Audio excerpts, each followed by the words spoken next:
One of the most common beginner mistake is only thinking about sound itself, but not really thinking about the stereo field, leading to sounds cluttering in the middle, which leads to the drum sounding like this.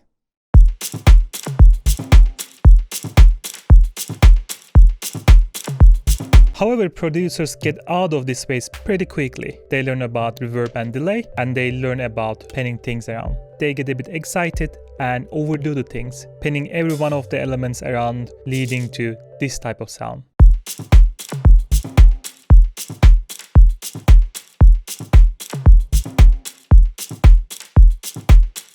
So let's take a look how we can actually balance our stereo field. A good stereo balance comes with understanding the elements in your track and how you can place them in the stereo field itself. In this case, we have the low end. I keep my low end oftentimes very mono, and in this case, we will keep it that way. But when it comes to the high end, for high shakers, we have this first rhythm shakers. Rule of thumb is once you have repeating elements, you can actually consider dynamic panning. Dynamic panning is that each hit is placed differently in your stereo field. You will see that this first shaker, this one repeats quite a bit. So I can make it so that each hit is slightly different place in the stereo. There's a really easy way to do it. You can use LFO, but if you are using Ableton, for example, there is an option in controls, which means the randomly to pan. So in this case, if I solo this and exaggerate it, you will hear it a bit better. So I'm going to make it 100%. Of course, 100% too much. I tried to not go about 25%, but in this case, I'm going to try a bit around and see how it reacts.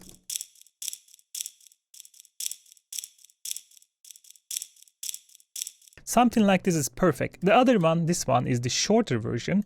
And I want this one in the middle because it's more like offbeat hit. So in this case, I'm just going to keep it the way it is.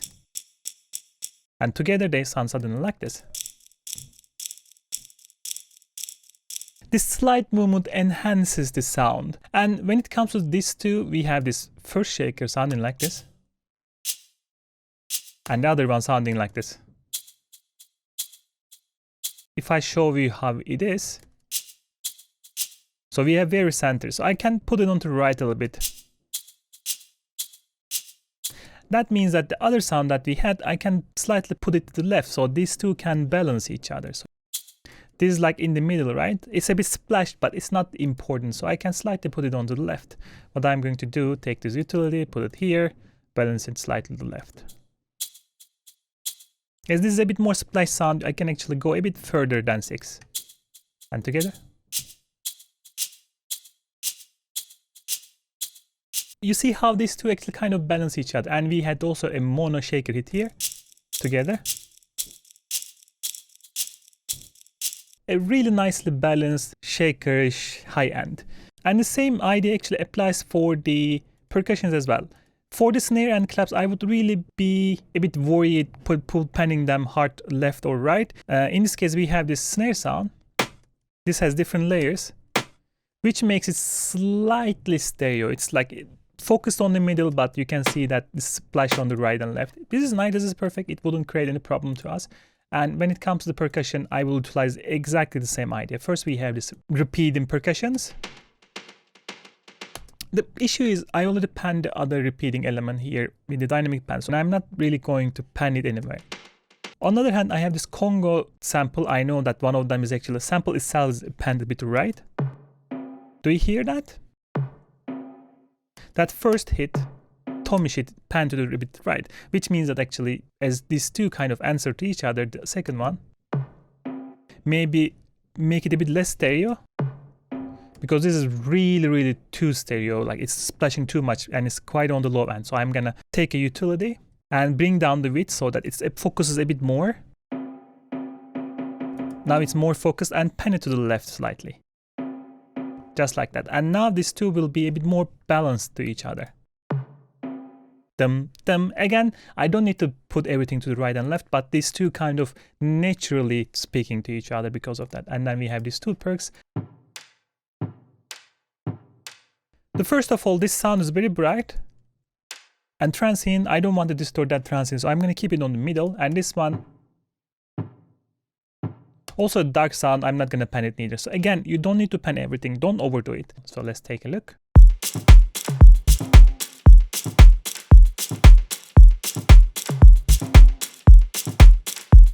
For me, this is really cool sound. Just to illustrate what difference this makes. We're gonna mono and stereo it. Let's try. Stereo.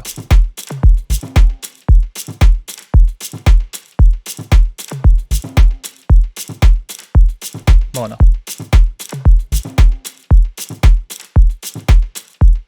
Stereo.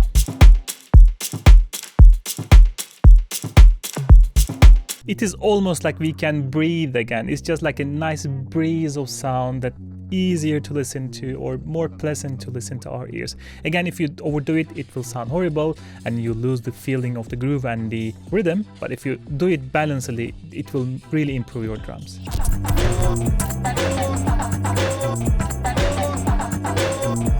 A dynamic sound would have the volume level changing in time. A compressed sound, or not a dynamic sound on the other hand, would have a volume level very steady, meaning that the volume level stays steady for a longer period of time. A kick sample looking like this will sound much more compressed than a kick sample looking like this. Let's listen to a kick like this. And let's compare the other one. This is a bit harder to grasp, but there's an easy way to illustrate the effect, which is especially for your high end. So what I have here, this high end sounding like this.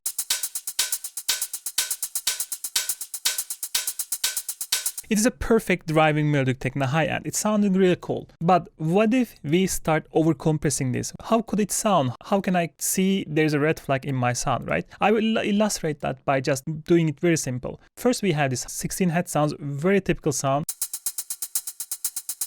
I'm going to visualize it with the Pro L.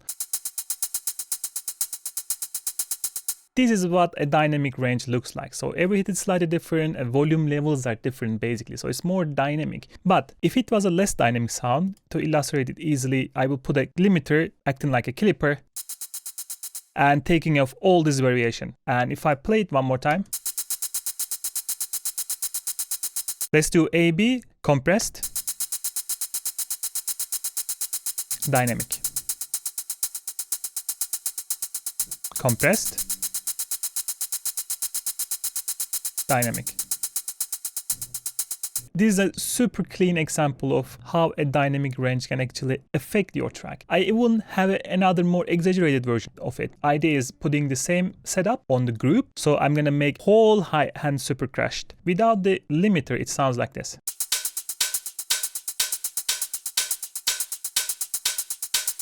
And look what happens when I introduce the limiter and compress everything or clip everything so that the dynamic range is gone.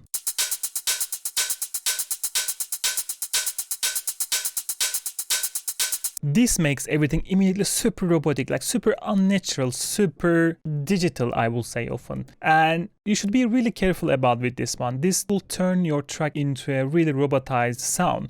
And let me play it together with the track so that you understand what this does.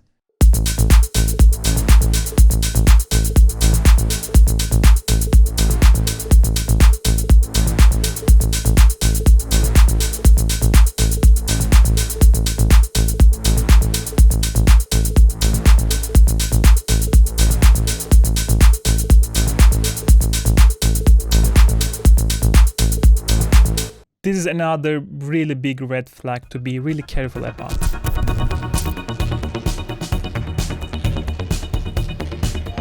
You can consider groove as the imperfection in the rhythm. And this actually often couples with the changes in the volume and the frequency response of the sound.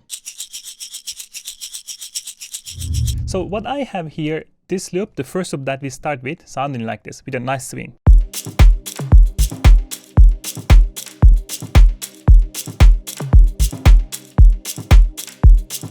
This makes you immediately start dancing, right? It's so groovy, it just takes you and pushes you to dance. The main reason that we feel this natural feel, natural dancing groove is that because of the swing that the track has. Okay, what is a swing? Swing basically means that when you have like shakers, the percussions or drums elements in your track, they really not strictly following to the grid, so they are not really robotized, like it's not like every time at the same place. Plus the velocities are played around, so the dynamic range, the volume levels always changing, it's slightly different, gives more like a natural feeling to sound. So what I mean by that, if I zoom in here, for example, for the shaker part, you see that the shaker hits are not really on the ground, a bit earlier, a bit late, sometimes early, sometimes late, giving this groove feeling. You can definitely use Ableton Grooves library for that. If you click this part here, you can browse the Grooves library and use any groove and import it in your groove here, and you don't need to even do it on the shakers. A very common thing is actually applying this concept to your snares and claps, which will introduce a lot of groove to your track. In this case here, you see that I have different layers, so I can actually delay it separately or together. Here I'm delaying slightly after the kick, so it will almost feel like lag in the track creates extra groove, like here. The same idea again, we have the percussions, we have another kind of a groovy percussion. You see that how much the velocity is changing, so the velocity is affecting the volume of the shaker. You can control this in Ableton here, it will have a volume to velocity, so if you increase this, it will be variating velocity more, if you decrease less, and velocity will affect the volume levels less. So it depends on how you feel like you will use it. To illustrate my point, what I did, I duplicated exactly the same elements but took away all the groove. So basically all the volumes are same and everything is quantized to the grid, so this will be really robotic because of that.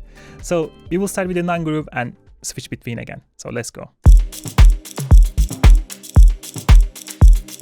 Groove.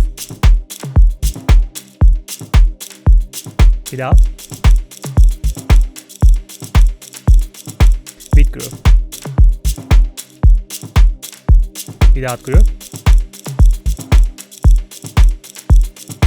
With groove. If you're enjoying the video, please don't forget to subscribe to the channel. It helps me a lot. It can also help you to catch more videos like this in the future. Other than that, let's hop back in. Almost feels like we are listening to two different tracks because of that. So be really careful and take your time and fix your groove so that you can feel this danceability, especially if you are making genres like deep house, progressive house, organica, electronica, down tempo, tech house especially. These are really important. You should be really careful for the groove.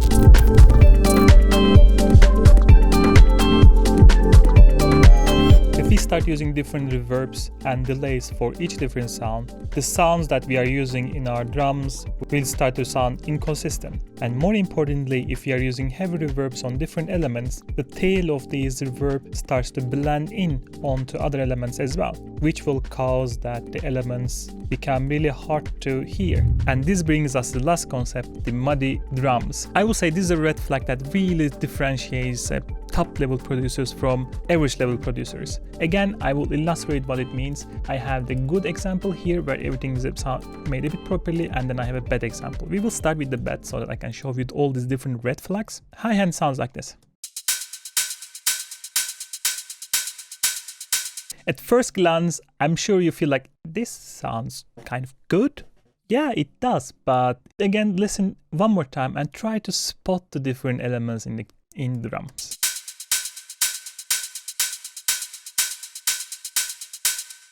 It is possible, but you can definitely feel like, okay, the maybe 16 hats a bit under the main hits. Maybe it could be a bit different. Maybe tails are a bit too long, especially.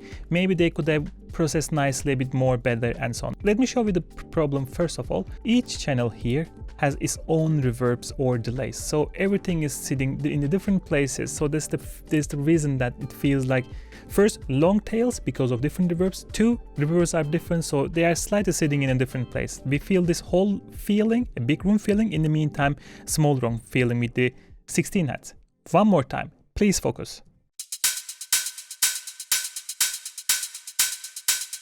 First of all, we have this 16 hat having its own reverb sitting in a smaller room, sounding like this.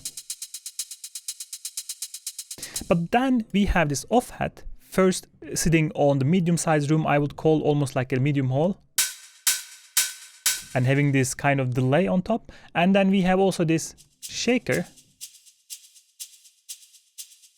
sitting in type of cathedral type of sound. The size is bigger, so the reverb response is slightly different than the other one. And all this end up creating this kind of weird sound. The better idea could have been, first, creating return channels, I have the dark hole, I have a drums verbs, I have a single reverb for the synth sound, and another delay if I want to utilize. What happens here, first I'm group processing with the overdrive, and then I'm sending everything together to a drums reverb. So this return channel here, relatively small size, sounding like this. So all those high end goes into that channel, so that I'm gluing everything together. But that is not enough for me. I still want this whole feeling with my splash sound or my hi-hat sound, right? And then I'm another one here sending there with the whole reverb, and in that I'm also sending a little bit percussions there, so that splashy hat sound can actually sit together with the percussions without creating too much dissonance or too much weird room feeling with the other one. And if I play together this, guys, you will hear how tight everything sounds. Take a look. Other difference is actually the sound selection here. The 16 hats are a bit brighter compared to the other one, so that these two is easier to separate. They are not on top of each other. You see how they are. What we are going to do now, A/B again, so that you can hear the difference.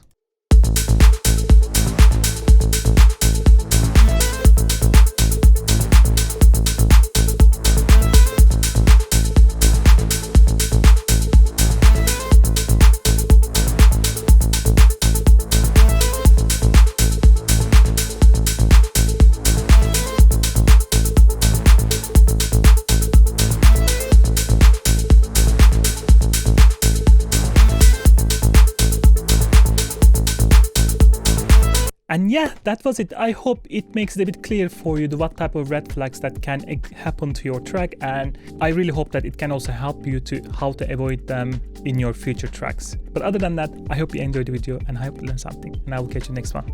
Goodbye.